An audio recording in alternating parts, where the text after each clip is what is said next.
एका ठिकाणी एका परिसरामध्ये राहणारी एक महिला होती आणि त्या महिलेला थोडी पैशाची गरज होती। मग पैशाची गरज असल्यामुळे तिने वेगवेगळ्या लोकांना, नातेवाईकांना, जवळच्या लोकांना पैसे मागून पाहिलेले होते, पण मात्र पैशाची गरज पडल्यानंतर तिला कोणीही लवकर पैसे दिले नाही।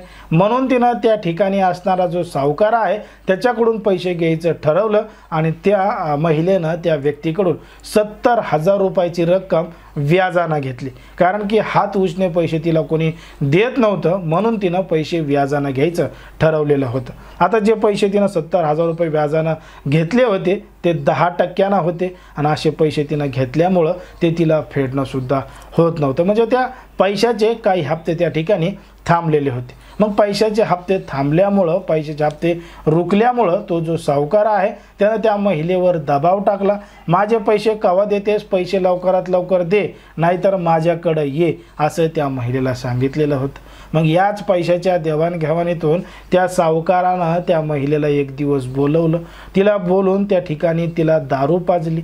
दारू पाजून तिला नशेच्या अवस्थेमध्ये टुल्ल केलं आणि तिच्या अंगावरचे एक एक कपडे काढायला सुरुवात केली आणि घडलं एक धक्कादायक प्रकरण, धक्कादायक घटना। नेमकं काय आहे संपूर्ण प्रकरण, कुठं घडली ही घटना, हे आपलं अगदी सविस्तरपणे बघायचं। पण जर तुम्ही अजूनही आपलं चॅनल सबस्क्राईब केलं नसेल तर लगेच सबस्क्राईब करा आणि बाजूला असणाऱ्या बेल नोटिफिकेशनला सुद्धा ऑन करायला विसरू नका। आता ही जी संपूर्ण घडलेली घटना आहे ती आहे कोल्हापूरमधील शाहूपुरी पोलीस ठाण्याच्या हद्दीमध्ये घडलेली संपूर्ण घटना आहे। आणि या ठिकाणी या परिसरामध्ये राहणारी एक महिला आहे आणि त्या महिलेला पैशाची गरज पडल्यामुळं तिनं त्या ठिकाणच्या एका सावकाराकडून 70,000 रुपये हे व्याजानं घेतलेले होते। 10%, 10 रुपये टक्क्यानं ते पैसे घेतलेले होते। मग आता पैसे घेतल्यानंतर ते पैसे तिचे काही त्या ठिकाणी हप्ते थांबलेले होते, ती टायमाला त्याला पैसे देऊ शकत नव्हती आणि तिकडे तो सावकार तिच्या नावानं बोंबा मारत होता।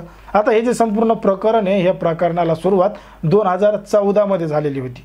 म्हणजे त्या महिलेने हे पैसे 2014 मध्ये घेतले आणि 14 मध्ये घेतल्यानंतर काही दिवस तिच्याकडून पैसे देणं झाले नाही, वापस देणं झाले नाही। तो जो हप्ता आहे ते थांबला होता। मग हप्ता थांबल्यामुळं त्या सावकारानं त्या महिलेला एक दिवस बोलवलं आणि बोलवल्यानंतर जबरदस्ती तिला दारू पाजली। दारू पाजल्यानंतर ती नशेच्या अवस्थेमध्ये टुल्ल झाली, बेशुद्ध झाली। तेव्हा तिच्या शरीरावरचे कपडे काढायला सुरुवात केली। तिच्या शरीरावरचे कपडे काढले आणि तिच्यासोबत नको ते कृत्य केलं, तिच्यासोबत संबंध ठेवले। आता संबंध ठेवल्यानंतर तिचे त्याच अवस्थेमध्ये काही फोटो काढले, व्हिडिओ काढले आणि ते व्हिडिओ काढून त्या महिलेला धमकायला सुरुवात केली। आता त्या महिलेला सांगितलं की तिचे व्हिडिओ आणि फोटो त्याच्याकडे आहेत, जर तिनं विरोध केला आणि पैसे दिले नाही तर मग तिचे हे व्हिडिओ जवळच्या नातेवाईकांना दाखवेन, अशी धमकी त्या सावकारानं त्या महिलेला दिलेली होती। आता या संपूर्ण प्रकरणामुळे महिला मोठ्या प्रमाणात घाबरलेली होती आणि घाबरलेला असल्यामुळे तिनं घटना कोणालाही सांगितली नाही। आता तो सावकार जो आहे तो तिच्या मागं पैसे देण्याचा तगादा लावत होता, नाहीतर मग संबंध ठेव याचा सुद्धा नाद लावत होता। आता एवढ्या मागच्या वर्षापासून ती त्याचं सगळं काही ऐकत होती, पण मात्र तरीसुद्धा त्याचं त्या ठिकाणी मन भरत नव्हतं। म्हणून त्यानं 3 लाख रुपयामध्ये तिचं घरसुद्धा घेतलं होतं, बळजबरी सह्या करून घेतलेल्या होत्या आणि ते सुद्धा मुद्दल परत कर असा तगादा तिच्या मागच लावत होता। मागच्या अनेक दिवसापासून, मागच्या अनेक वर्षापासून तो तिच्यासोबत सातत्यानं अशा पद्धतीनं करत असल्यामुळं या संपूर्ण प्रकरणाला ती महिला मोठ्या प्रमाणात वैतागलेली होती आणि अखेर तिनं वैतागल्यानंतर 2024 मध्ये तो जो आरोपी सावकार आहे त्याच्या विरोधात रीतसर तक्रार दाखल केली, फिर्याद दाखल केली। आता फिर्याद दाखल केल्यानंतर या संपूर्ण प्रकरणाची दखल पोलिसांनी गांभीर्याने घेतली आणि दखल घेऊन या संपूर्ण प्रकरणाचा तपास पोलीस गांभीर्याने करत आहेत। पण मात्र या संपूर्ण प्रकरणामध्ये ज्या पद्धतीनं घडलंय त्यावर तुम्हाला काय वाटतं हे अगदी स्पष्टपणे कमेंटमध्ये सांगा।